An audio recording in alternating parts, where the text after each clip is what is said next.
Hello, everybody. This is the maiden voyage of Chris and Rick Talk Guitars. This is Chris Klein. Hi. I'm Rick Hines, and we'll give you a little background on us. Chris, why don't you tell the people about you a little bit? Yes.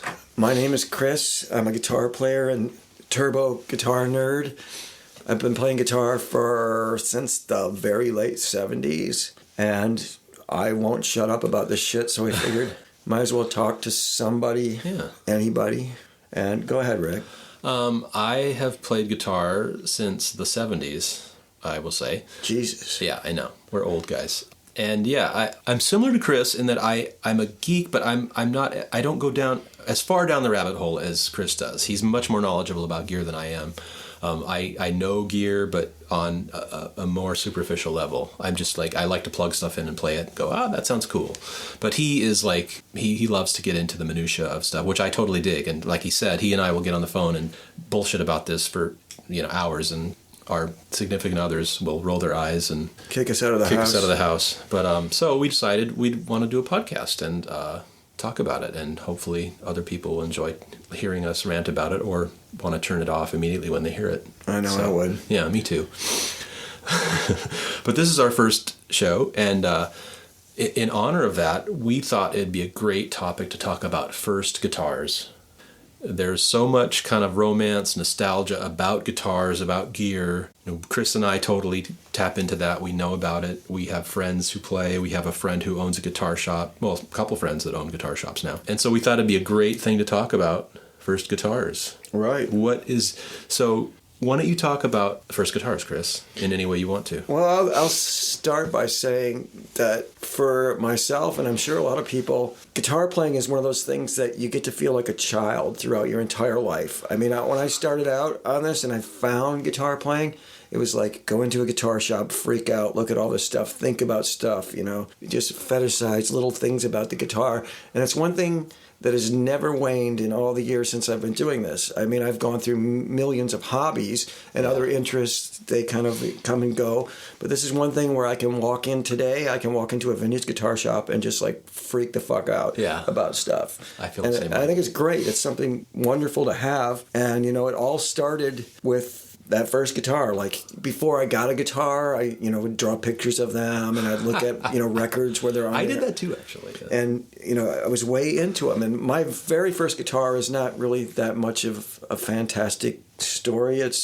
I got a $20 guitar from a pawn shop that was a Teisco, like kind of a 335 bolt-on neck. That's funny. It was a piece of shit. It had high action. There's probably no way to learn how to play, but I tried to. And that didn't last very long. My first semi-decent guitar, I got this would have been in the late 70s, was a Japanese Epiphone. It was red. It was actually the very same guitar that's now been made a little bit famous because Kurt Cobain played one. It's kind of a Strat style with two pickups. I forget the model name. I loved it. I had it for quite a while, and it was $150. I remember that to this day. But I probably had it for 3 years and probably put like $7,000 into it because I got it and it's like, I want to change the tuner. So I put Grover tuners on it. And I was playing it one day and the nut broke and the E string, the fat E string came flying off. Almost took your eye off. It almost took my eye off. So then I got a bone nut and I had the frets done and all of a sudden I hung on to hilarious. That way longer than anybody should have hung on to anything. But that's so cool. It is, and now they're collectible, and it was okay. I think in the context of a kid trying to play rock, it was totally, because it was bad.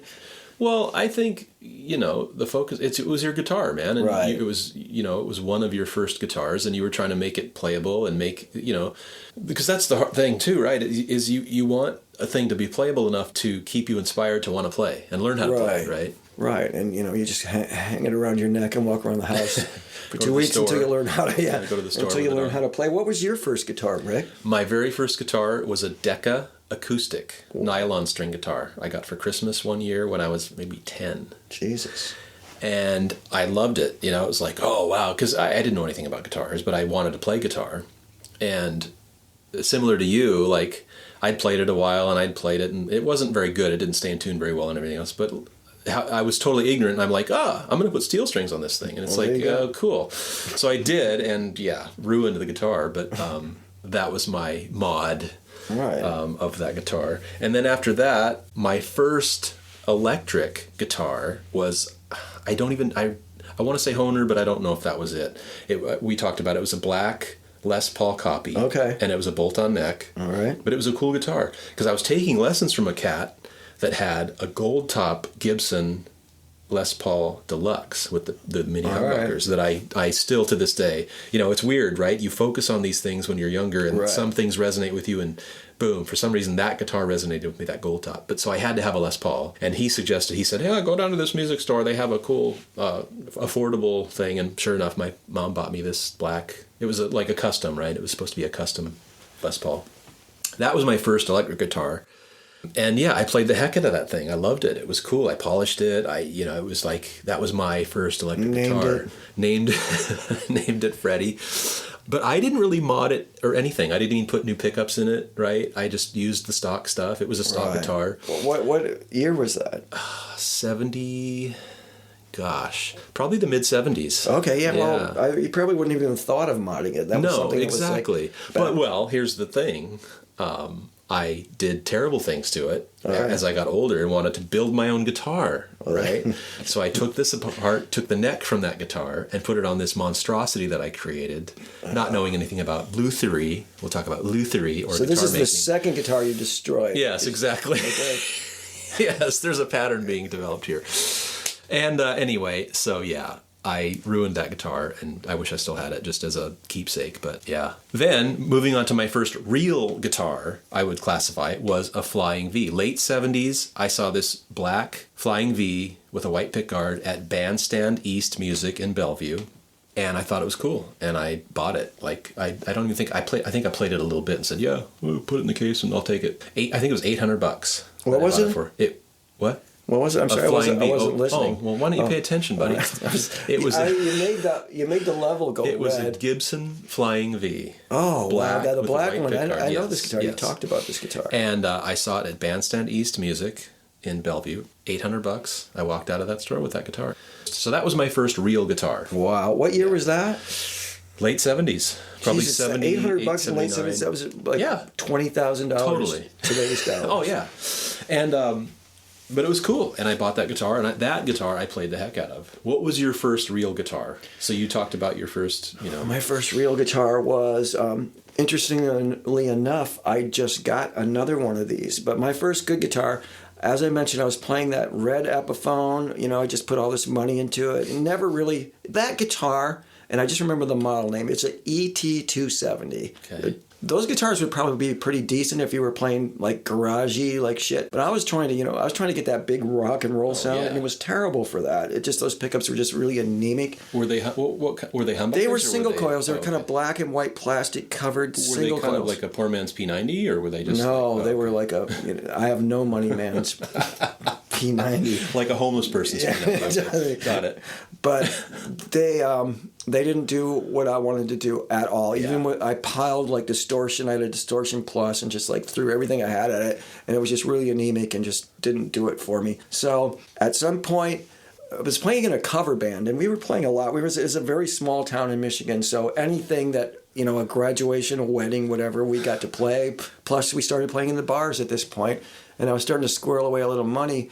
And we took a trip out to Bay Music in Saginaw, Michigan, and we're walking around getting strings and whatnot. And I saw hanging on the wall in the U section a Gibson The Paul. Yeah, totally one of those numbers.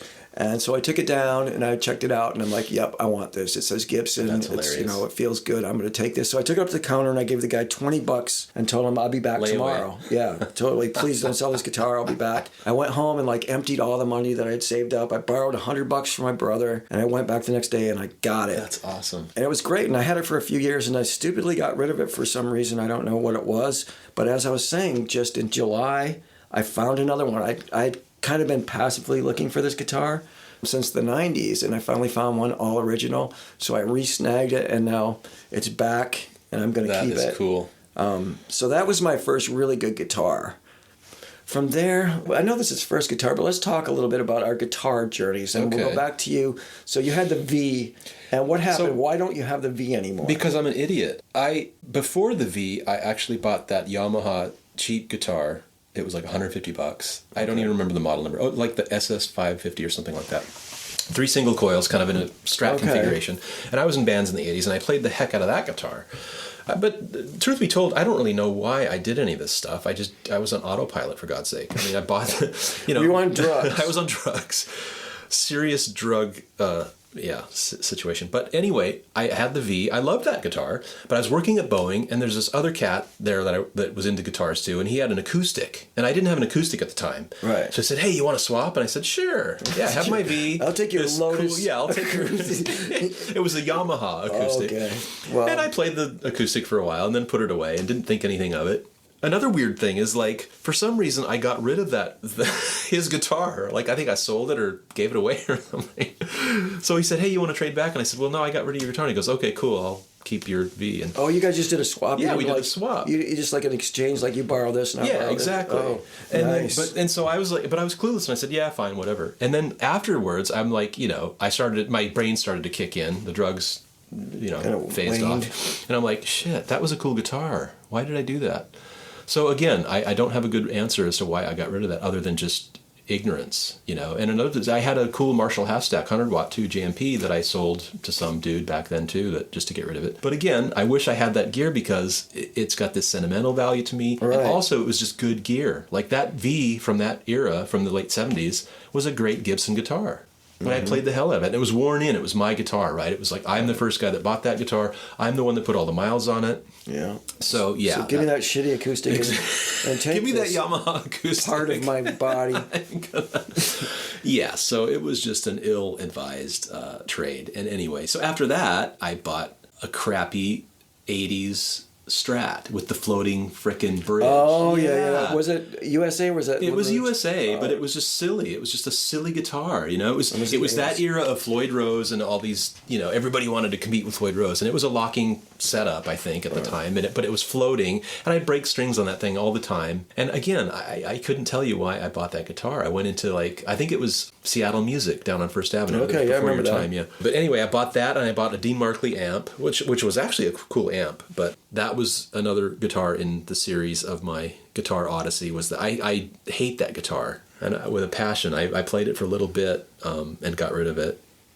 I went down the Carvin rabbit hole at one time. I bought a Carvin. Yeah, I went because I was in California on vacation, and I wanted to go to their factory just to see what it was like. And I went to their factory, and I saw all their guitars and shit. And then they had this semi-hollow body at the time. It was kind of like an ES-335, but not really. And I bought one. I ordered one special, right?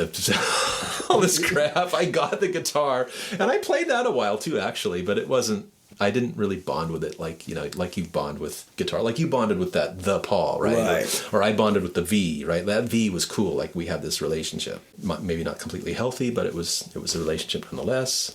So after the Paul, where did you go, guitar-wise? Okay, so I had the Paul, and I was playing in a cover band, and we were doing a lot of shows, playing in a lot of bars. And we had a light person, and we had a sound person, because we had a PA that we carried around. And at some point, the sound person, in 1978, he ordered an Ibanez Iceman. Was when they first came out. Those are I think cool guitars, they may have existed in another form, but the name Iceman and the model came out in 78. So he ordered one. He said he had to wait for a month or something for it to come in, and he got it. So he tempted me with this Sunburst Ibanez Iceman, which you're right, it is a cool guitar. Cool. And it's very collectible, but I don't miss that guitar. Yeah. So he talked me into getting that. So I got rid of my Gibson and got the Iceman. So it was gone. And almost immediately, I think there was part of me where I was playing that Iceman and I was just like... Isn't that funny? It doesn't really... Like, it doesn't feel... I was so attached to that. The Paul just felt so good that it was kind of weird. I had the Iceman for about maybe a year and a half. And I got rid of that for... a Stratocaster that rivals yours for being the shittiest Stratocaster ever. I don't know if you remember, it was like an 83, and it's where they dropped the second tone control and they put a surface mount jack there. Yeah. And then they had the worst bridge ever. This bridge has only existed on this model, and thank God it was horrible. They were in the process of just destroying the Stratocaster by then, although they came out with the vintage reissues, but that's another story. So they flattened the neck. It has a ridiculously flat neck, this horrible tremolo bridge system. It was a top loader, and that broke strings all the time. Then I stuck with that for like 3 years, and it turned me off Strats forever. And it sounded horrible. It was like an aluminum ladder going down 16 flights of concrete steps. It was terrible. And you know, I was, as a kid, it was like I was pretty broke all the time. I mean, all I wanted to do was play music, and that didn't pay very much. Yeah, I stuck with shit a lot longer than I should have. So I had that Strat for like 3 or 4 years. And then from there, I guess I'll keep going a little bit. Yeah. And then we can jump back to you. From there, what happened? I took that Strat and I traded it in for a Maiden Mexico Telecaster. And this would have been like 92 or 93. And that thing was a piece of shit. It was like the first... You know, when they first unveiled the Maiden Mexico line of Strats and Tellys, the problem with that was the bridge was just garbage. It would just rattle. It was like a flat top, you know, a flat piece of metal with these, you know, long screws with the saddles in them that would just move all over the place. I had that for maybe like 2 months. Wow. And I took that back and I got a 93 American Standard Telecaster, which I really tried to convince myself that I loved because it was like expensive. It was about, you know, $700 or $800. Damn. And it was well made. I mean, it was a USA guitar, but that's when I learned that a Telecaster is not a Telecaster. Because right around then is when I started working at Emerald City Guitars, and I had access to 50s and 60s and 70s Telecasters. And my American Standard just kind of paled in the face of those. I'm like, I would play them. I'm like, why doesn't this feel like this? Why doesn't this sound like this? And that's when I learned that, you know, you got to have that bridge. You have to have that folded, you know, metal bridge and that pickup that interacts with that bridge to give you that. And that's when you met up with the reissue Telly you have now. That's right. That's where I was going. Thanks for bringing me back there.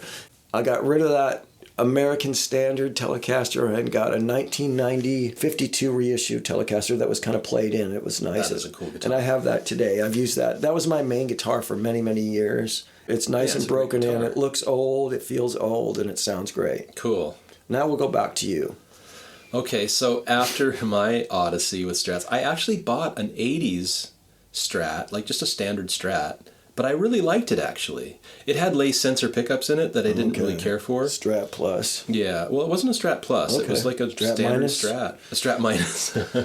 But it was actually cool. It was sunburst. And I played the heck out of that thing. But again, it didn't totally jazz me. Right. You know, it wasn't like, this is super cool. And then when Jay, our good buddy Jay, he owns a guitar shop, Emerald City Guitars, shameless plug, in Pioneer Square. He was working at Stevens Stringed Instruments, and I went in there to visit him one day, and there's this ugly Antigua Strat from the 70s that just caught my eye, you know. And as Chris and I talk about, he and I are attracted to the worst, weird stepchildren of guitars, and so I'm like, oh, that's so cool. And it's, you know, it's got the 1,000 layers of polyester paint and this avocado sunburst crap.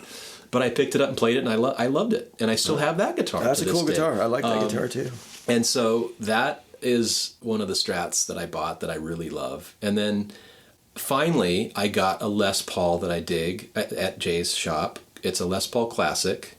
That's a good guitar. And I thought it was a 90s era, but as you and I were doing research, it's actually a 2000 classic, but it's a great guitar. It's got, you know, this, and it's a 60 reissue. So it's got the thinner neck, and it's got just a plain top, but which I like, which you and I both like. It's a good one. And it's a great guitar. I love that guitar, and I still have that guitar. But to placate my desire and yearning for that deluxe, like in the 2000s, I ordered online through, I don't know, Musician's Friend or something, a gold top deluxe that I got. And it's actually a cool guitar. You've played that guitar. I like that guitar. I put P90s in it instead of the mini humbuckers, and I think the P90s sound awesome in it. They're Lawlers, right? Yeah, they're Lawler P90s. Okay. And it's a cool guitar. It's a little fatter neck than the 60, but it's not baseball batty at all. But that's a cool guitar. So over time, I finally started to get guitars that were kind of like ones that I kind of pined for when I was younger, but didn't really ever pull the trigger on for some weird reason. So now I kind of have a few guitars that I think are, I must talk about the Starcaster. Yes, you must. So when I was young, my friend had this Fender catalog. This was in the 70s, and he didn't play instruments at all, but he wanted to. So he bought a P bass, in the 70s, a white P bass, which is freaking cool, and a Fender Rhodes keyboard. He didn't play music at all, but he wanted to, so he just bought that shit. And he had money. Yeah, and so I was like, oh, that's cool. But he had this Fender catalog that I borrowed. I still have it to this day. I took it from him. In this catalog, I saw the Fender Starcaster, this offset semi-hollow body, Fender's answer to the ES-335, right? And I'd never seen one in person, but only in this catalog. But I said, God, that's a cool looking guitar. I have to have one. And it's like, again, it's like, no, you don't want this, Rick. You actually want a 335 because that's the guitar to have. No, I got to have the Starcaster. And so years went by, and then finally, sure enough, at Jay's shop, I was in there one day, and John Croft, our buddy John Croft was the manager of the store. They had they had a walnut one in there that I'm like, I'm going to take that. And they go, no, it's already sold to a buddy of ours. And I'm like, God dang it. I said, dude, the next one that comes in, let me know and I'll buy it. And sure enough, he got a black one in shortly after that. And I came down there and I played it and I'm like, yeah, I'll take it. And so I bought it for $1,200. And that placated my lifelong desire to have one of those guitars. And I will say, it's a cool guitar. But again, the romance I had built up about it was much more greater than actually getting. But I must say, I love the guitar. It's cool. That's cool. If I ever get rid of it, which I don't know if I will, I might miss it if I get rid of it. But yeah, but that Starcaster is one of those guitars that I always pined for. I always wanted. I finally got, and it was cool.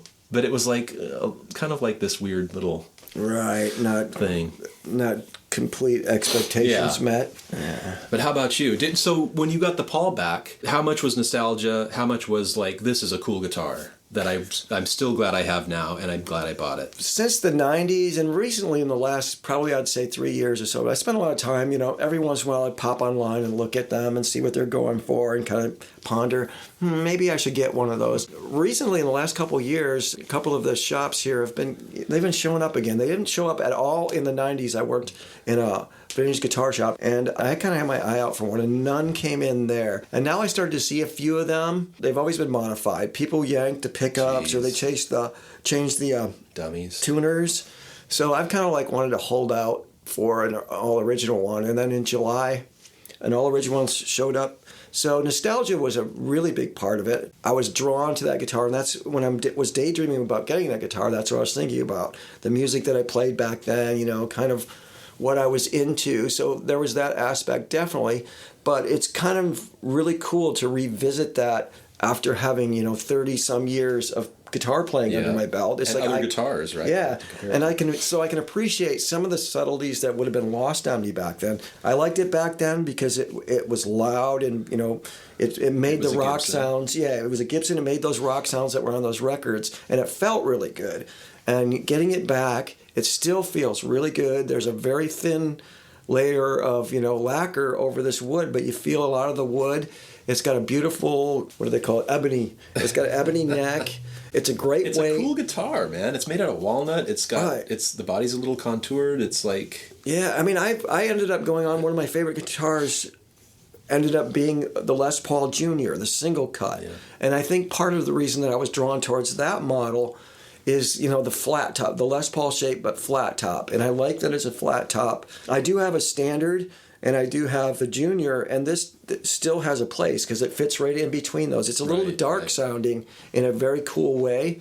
Gibson was using those low, wide frets back then, so when you play, your fingers kind of touch the fretboard a little bit, so it has kind of a muted attack, which is, in a really cool way. It's very musical. That was great to return to that, and I was a little bit worried that now there would be this void of like wanting and daydreaming about the guitar, but no, it's fine. I mean, I like having it back, so I'm going to hang on to it. Yeah, you still talk a blue streak about it. So. I do. I'll shut up about that any day now, but it's running its course. So now that I've played it live, it works. No buyer's remorse, or no buyer's remorse because it helps that I didn't spend any money on it. Yeah, that is cool that you were able to trade for it, but still, I mean, you have it. I mean, you're glad you have it back. Right? I do. Yeah. It's home, and hopefully it's home to stay. That's cool. But backing up just a little bit before that, so I have a Junior as well that I really dig, and that is one of those. This was an impulse buy. I was into one of the giant music store chains getting strings, and it was sitting on a stand kind of by the checkout, and I'm like, that looks cool. That looks like an old one, and I picked it up, and it felt really good, and the neck was really bowed. So I flagged down one of the people, and I asked for a truss rod wrench, and I straightened the neck out and sat and played it for a few minutes. I'm like, this is a great guitar. And so I talked to them, and I ended up getting it for pretty cheap because it had been on the floor for a while, probably because the neck was like all bowed. What it is it's a 2006 Billy Joe Armstrong Les Paul Jr. And what I like about it is they have a nice custom shop level, and then they have like the standard Junior, the Gibson Junior. And this is right in the middle. It's got a lot of the vintage specs, but it's a lot cheaper than and for what I paid for it, it was really cheap. The things I didn't like about it, it comes with its own version of a P90 called an H90. It's horrible. I mean, Gibson has put so much effort into trying to make a P90. Not a P90, yeah. For people who hate P90s. Right, I mean, dumb. It's like you either like a P90. There's nothing wrong with a P90. It's one of the best awesome. I mean, it's the best pickup made, one of them, but it's like, why? I mean, just give that to people. Exactly. And if people don't like them, they can play whatever. Get some, yeah, exactly. So they put a lot of effort into making shitty P90s, and this was one of them. It was it's called an H90, and it's got a lot of output, and it's really muddy. Like if you play it, I mean, I played it once where it was like I was really cranked and had a lot of gain going on, and it sounded okay there. But for like playing rock and roll or with a small combo amp, it's just mud city. Yeah. So what I did, I was going to go with Lawler. I actually talked to him, and then I thought, what the fuck, I'm going to try this. So I just took the pickup apart, and there's two coils, and the top coil is like a P90 coil, and then there's another underwound coil on the bottom that's supposed to do some magic. So I just bypassed that bottom coil and hooked just the top coil up, and it sounds like a P90. It's great. I wouldn't change it for anything. That's cool. It sounds killer.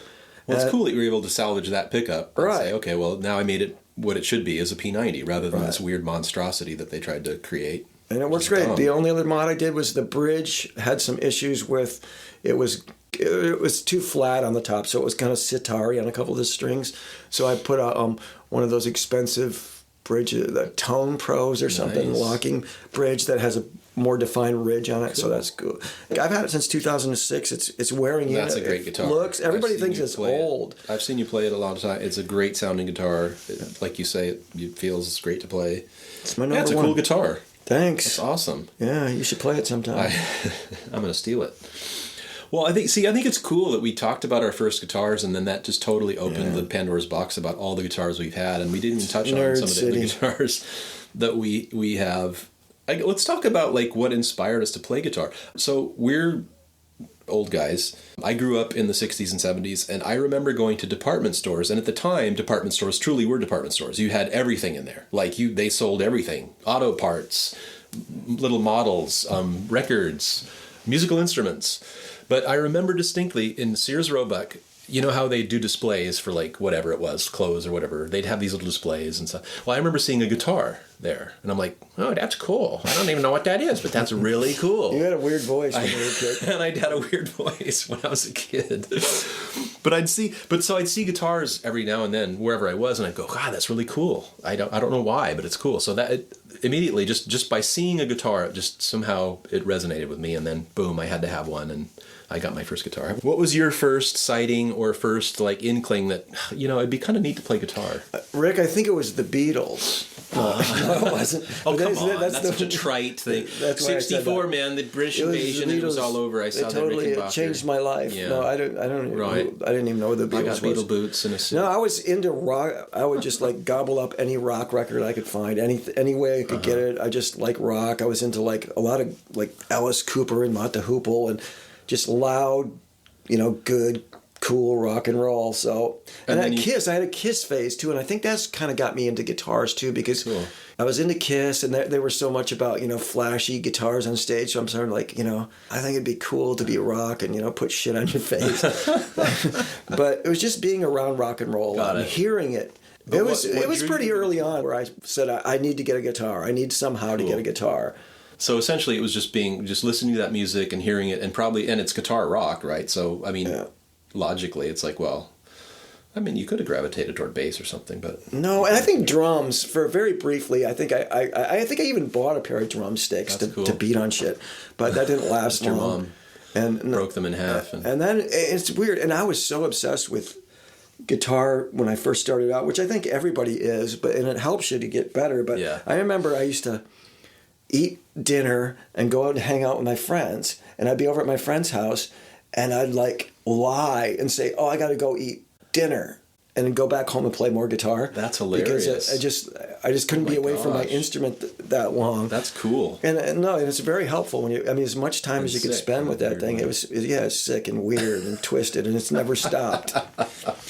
So. Well, I still distinctly remember too how much it hurt my fingers when I first started playing. It's like, God, this hurts, and it's like there's this hurdle you have to get past of most people have their first guitar is crap. So there's that. It won't stay in tune. It's hard to play. It hurts your fingers. So it's kind of this rite of passage that you have to go through, like walking over coals in order to get to this point where you've got calluses now. You can tune the guitar enough to where you can play things. And I distinctly remember that. It's etched in my brain. And then I remember taking lessons from the neighbor guy 2 houses down. His dad had a guitar. He had a cool old big jazz box Guild. Wow. Natural, that was cool.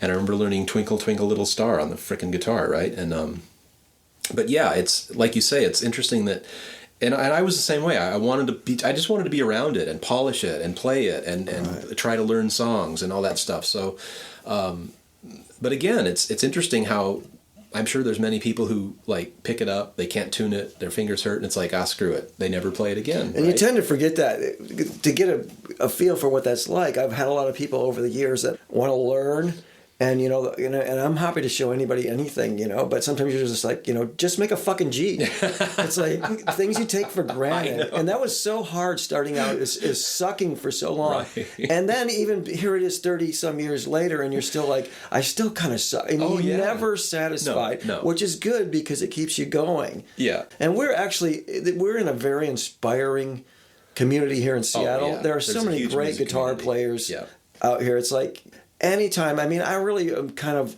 gotten down to the only shows I'm really going to now are shows that I play, but I happen to play a lot, so I get to see a lot of music. And I'm always amazed at how many great guitar players there are in our city. I'm sure it's like that everywhere. Look at YouTube. There's people that just make you sick. Totally. And to your point, I remember when I was hanging down at Emerald City Guitars a lot, and I think I'm a pretty good guitar player. I can hold my own. And then these cats would come in totally unassuming. Like they don't even look like guitar. They're like they 6 play years guitars. old. 6 years old in diapers. No, no, but they'd come in and pick up a guitar, and it's like they'd play this country stuff on a telly that blew my mind. I'm like, damn. I'd go over and talk to him and I'd go, yeah, you're a great player. And he'd go, yeah, I'm from Nashville. And it's like, oh, okay, now I get it. Right. But you're right, exactly. I never get cocky about my guitar playing, but I always feel like I'm at a level where, I feel pretty good about my playing. And then I go on YouTube or come into some guitar store and hear some guy play, and I'm like, okay, I got to go home and practice. And but that's kind of what's cool about it, right? It's because you get to a level where you think you're pretty accomplished, and then you'll either look at a video of somebody playing or some famous player. Like I've always loved Chet Atkins or Jerry Reed, the way they play, and just you are old. Yes, I am. And then you realize it's like, okay, they're playing the guitar, or Bill Frisell, for God's sake. I watched him play live, and it's like they're playing on such a different level. And granted, it's a different style and everything else, but it makes me want to delve more into my playing and be more melodic and be more thoughtful about my playing, whatever style I play. So that's kind of the cool thing about it. Like you were saying, and especially being in our area where there's a huge music community, there are lots of players. Everybody plays guitar. Everybody's in a band, 3 bands. You're in 3 bands. But that's kind of the fun. And we're lucky enough to have friends who own guitar shops, so we can go in there and loiter. Right. And they won't really kick us out. Well, they kick us out occasionally, but we can go in there and hang out and just chew the fat with them or look at guitars and play them. And you and I will go in there, these guitar shops together, and just annoy them to no end and pick up guitars and play them. And it's interesting to think about when you started. And to your point, exactly, I feel sorry for all the instructors that were going, dude, it's put your finger there. It's the third string. It's the third string, dude. But that's very, to your point, what you just said, that's all true, and it's all very valuable information. And one of the things, we're our own worst enemies, because here we are having this, where we're talking about first guitars, and we're fetishizing the guitars.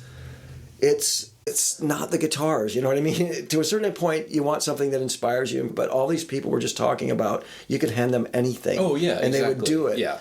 straddling that fine line between being like nerdy about this stuff and getting into it, and like being nerdy and getting into it, getting in the way of actually playing. Yeah, exactly. That I struggle with all the time. And I do it's too. like, okay, well, you know, I have this guitar, check it out. It's got like ebony and it's got like these fucking T-tops. It's got but at the birds. same time, you know, if you're sitting there looking at the guitar and on the internet forums arguing with people, Just it's play like, the goddamn thing. Exactly. Yeah, and also, like you're saying, I mean, there are nice guitars and bad guitars and everything, but a lot of it, most of it is in your fingers, right? That's what they say, and that's what a lot of the famous players say, and I totally agree with that. I've watched people play the same guitar, right? And it'll sound a little different when somebody else is playing that guitar, and it's because it's how much... like I said before, like I think you're much more of a finesse player than I am. I'm a bull in a china shop. I press down on the strings hard. I pick the strings hard. Over time, I've kind of learned to be put a little more dynamics into my playing, hopefully. But that's also kind of the fun part too to see is like how just the different way a person approaches the instrument or plays it, right? right. Yeah, you're looking at me like I'm crazy. No, you are crazy. Okay, well, yeah. No, it's true. It's Yeah. true to the point of being cliche. Everybody says that it's the player, not Yeah, God. but I think there is something to that. I mean, that's what I'm saying. It's there like, is. Yeah. There is. Like Richie Havens, for instance, he played an open tuning with his thumb, for God's sake. Really? Yeah. And so, I mean, a guy like, or even like Keith Richards plays, you know, his whole thing is I played with 5 strings and in an open tuning. And so if you try to play a Stones tune in regular tuning, I can do it, but it's not going to sound just like Keith Richards Right. played it with You're 5 gonna- strings on a telly open tuned, right? So to your point, that's the fun part of it is to just explore. And that for me, it was, I never explored much with open tuning or any of that other stuff, but I'm starting to as I get older, and it's fun. Are you? Yeah, just for fun. I don't, and I probably should. It probably make Yeah. me better, but I'm too late. Yeah. It's not really even so being lazy. For me, it's just like I've like come this far, and I finally at times feel like I'm getting to the point of where I'm making myself really satisfied. And it's like, Yeah. I mean, because I'm doing a little bit of slide now too, and it's Yeah. the whole thing is it's like going back to the beginning. I'm really frustrated. Exactly. Here, I can hear that sound, but it just sounds like shit. And I don't know if I'm patient enough, but I have lately. I've playing a few songs that have slide on it, and I'm making myself going, all right, just do this, because if I'm going to play this in front of people, you know, I have to be competent on it. I don't want it to suck. And I'm the same way with slide too. Slide's been a really hard thing for me to get into, but to your point, exactly. And it's not that you have to do open tuning or anything else, but it's just that, like, to your point, get your guitar out and play it, and start to explore and just make yourself happy playing the guitar. And for you and I, we played so much of our lives that I want to delve more into the slide, because there's so many slide players I really admire, and it's a cool sound. It's a cool sound. It's a different sound on the guitar. But I'm the same way. I'm at a certain point in my life where it's like I'm starting over. It's like, okay, slide is a whole different animal, and I have to, you know, there's all this shit you have to do to play it right.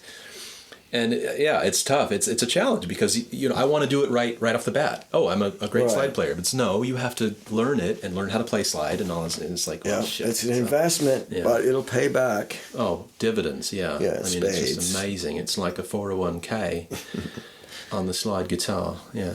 That's right. Well, Chris, this has been a great conversation with you. It's been all right. It's been This is our maiden voyage into the podcasting world. Really? And there'll be many more to come, whether you like it or not. We don't care.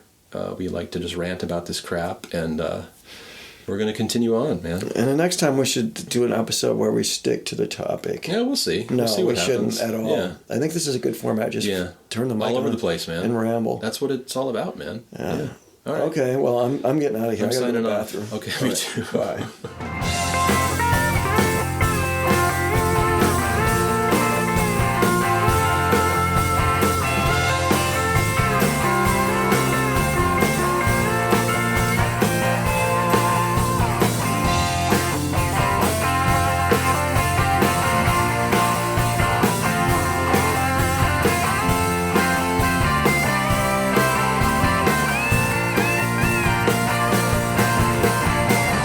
We used to play in a star-spangled